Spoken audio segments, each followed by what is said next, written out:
In the vast blue expanse of our planet's oceans, a remarkable story unfolds every single day. It is a story of power, intelligence, and deep family connection. This is the world of the killer whale, the orca. These magnificent creatures are not just simple predators. They are the rulers of a complex and demanding kingdom. Their lives are a constant dance between the need to survive and the powerful bonds that hold their families together. We often see them as mighty hunters, which they certainly are. But, to truly understand them, we must look deeper, beyond the thrilling hunt, into the very heart of their society, built on generations of wisdom and cooperation.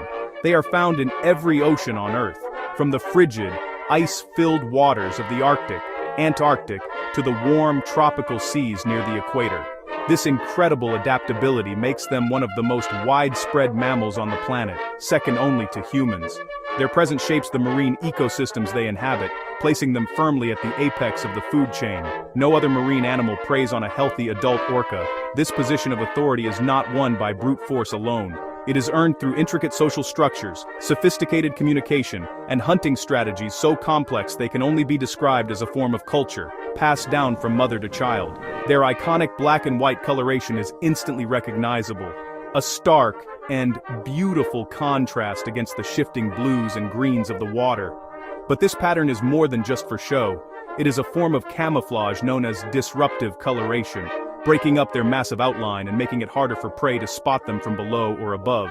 Each pod, and even each individual, can have unique variations in their markings, subtle differences in their white eye patches or the gray saddle patch behind their dorsal fin. These markings are like fingerprints, allowing researchers, and perhaps the orcas themselves, to tell one another apart from a distance.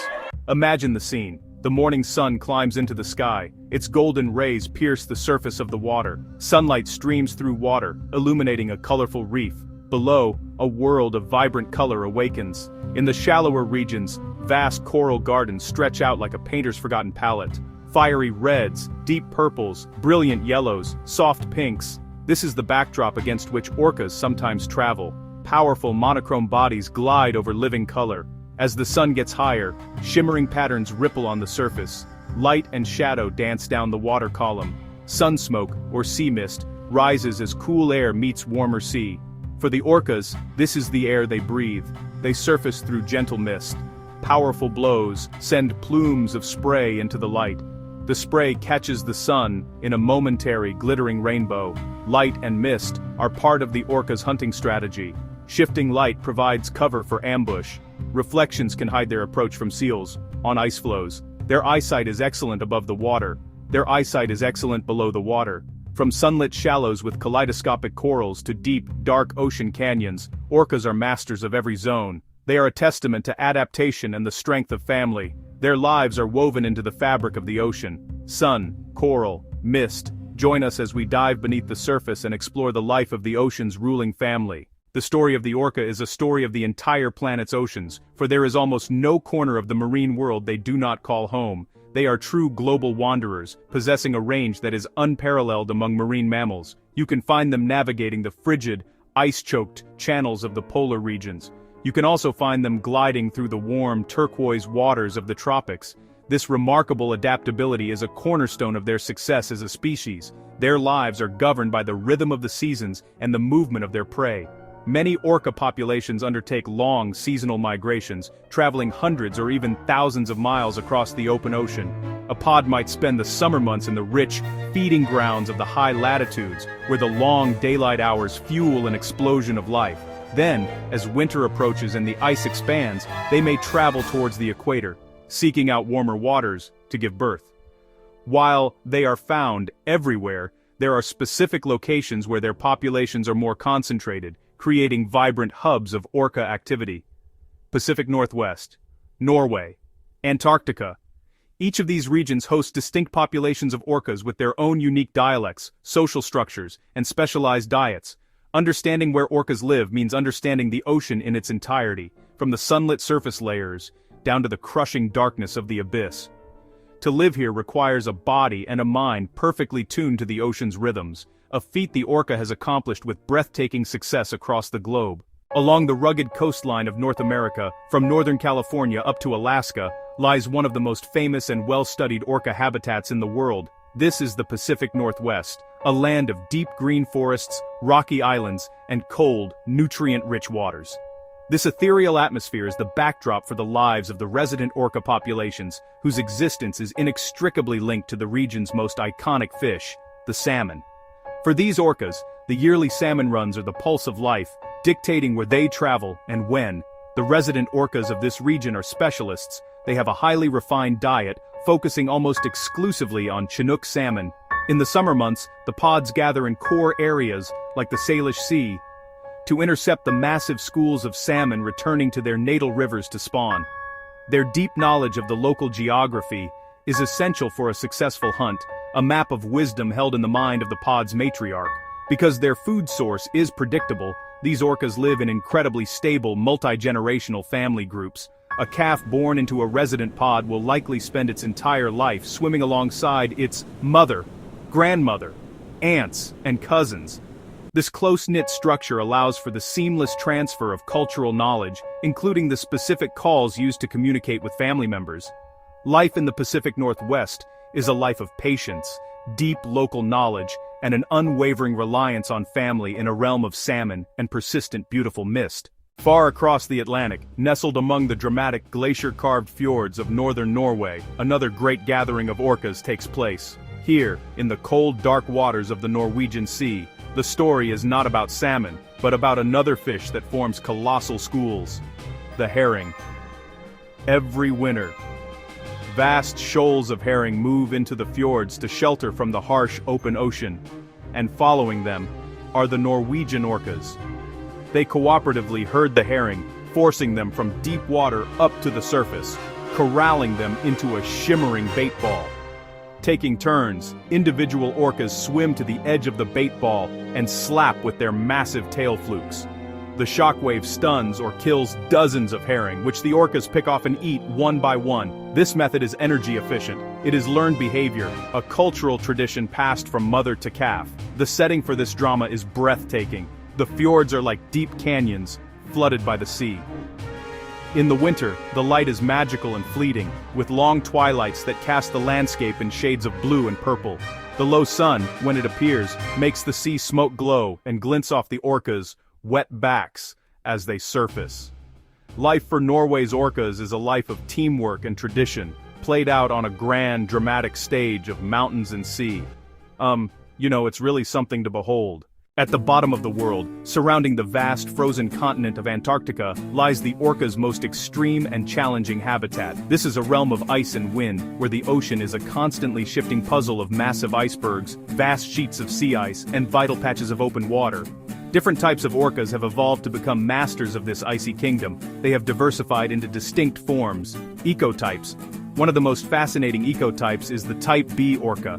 They are seal specialists. They patrol the edges of the sea ice, searching for Weddell seals resting on floes. When a target is spotted, the family group coordinates an attack. They swim in perfect formation, creating a powerful wave of water that washes over the ice floe, dislodging the seal and sweeping it into the waiting mouths of the pod.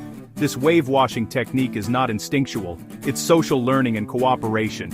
Young orcas watch elders for years, practicing on smaller pieces of ice. Life in Antarctica is a constant negotiation with the ice. They rely on landscape knowledge to navigate the frozen labyrinth. The sun casts long, sharp shadows across brilliant white ice. The water turns deep, almost luminous blue. Sea smoke from their blows freezes instantly, creating clouds of glittering ice crystals. For the Antarctic orca, ice is not a barrier, but a tool. A complex hunting ground mastered through intelligence, teamwork, and the enduring power of family. It's really remarkable. Beyond the well-known coastal hotspots, in the vast, seemingly endless blue of the open ocean, live the most mysterious and elusive orcas of all, the offshore populations. These are the true nomads, the oceanic wanderers who spend their lives far from land. Offshore pods are typically larger than resident pods. Large group size may be an adaptation to open ocean life. A larger group means more eyes and ears, scanning the water for a potential meal. Recent evidence suggests they hunt large prey. They may specialize in hunting sharks, including great whites. Worn-down teeth point to tough-skinned prey, and their hunting strategies must be incredibly sophisticated.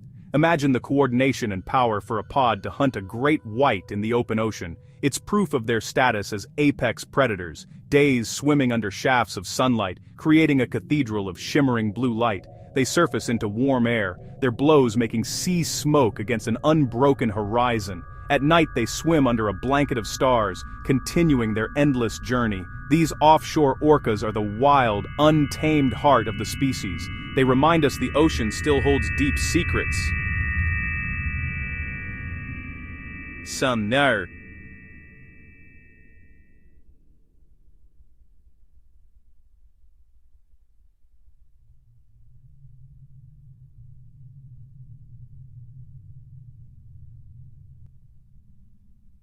Astonishing. At the very core of orca society lies a social structure that is both profoundly simple and incredibly powerful. The matriline. This is a family unit centered around a single female, the matriarch, and all of her descendants, her sons, her daughters' children. Unlike most mammals, orca offspring do not leave their mother's side. Sons will remain with their mothers for their entire lives. Daughters also stay, raising their own calves within the protective fold of their birth family. The matriarch is the heart and soul of the pod, a repository of vital knowledge and wisdom. She remembers where to find food during years of scarcity, the safest channels to navigate during powerful storms.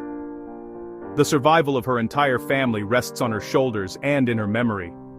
The other members of the pod look to her for guidance. In a world as vast and often dangerous as the ocean, this unbreakable family bond is a constant source of security. Every individual within the group has a defined role. There is no internal conflict for dominance or status. When a matriarch eventually passes away, the family might split into two new matrilines, each led by one of the elder daughters, who then begin their own legacies. In this way, the family tree continues to grow. But the fundamental principle remains: life revolves around the females, the mothers and grandmothers, who carry the culture and the future of the pod. The deep social bonds of orca families are maintained through a rich and complex system of communication. Far from being silent hunters, orcas live in a world of sound. They produce a wide array of vocalizations, clicks, whistles, and pulsed calls that travel for miles through the water. Clicks are used for echolocation, mapping surroundings, and for finding prey. Whistles are used to talk with a nearby family member. Their underwater world is a vibrant soundscape, filled with the constant chatter of family. Remarkably, not all orcas speak the same language. A dialect is a shared set of calls unique to a family group. A calf learns its dialect from its mother and from other close relatives. This shared language is crucial for cooperative hunting. The matriarch might use a specific call to signal the start of the hunt. Other calls direct individuals to spread out. In the icy waters of Antarctica, wave-washing orcas coordinate a charge with split-second precision. Their calls tie individual actions into a cohesive, deadly strategy. Beyond its practical uses, communication is the glue that holds the orca family together emotionally. They use specific, gentle calls to reassure a young calf, calls to greet a separated family member. Vocalizations are like a touch, comforting and bonding. The constant exchange creates perpetual togetherness even when out of sight. Their language showcases deep social and emotional intelligence. We have journeyed across the globe. Their story is not simply one of a powerful predator, but a profound saga of family. Kinship drives their most astonishing behaviors. It enables innovation. The family unit is a living library, a school, a safety net. The colors of the coral, the light of the sun, the smoke on the seas, the orca is woven deeply into this fabric. The oceans orcas call home are no longer separate from our world. Our actions on land have profound consequences beneath the waves. Pollution, noise from shipping, and the depletion of their food sources. The survival of these ancient cultures now rests in part in our hands. To protect orcas is to protect the integrity of the ocean itself. By understanding the depth of their lives, we can be inspired to become better stewards of the blue heart of our planet. The health of the ocean is the health of our planet. Thanks you for watching. I wish you good health.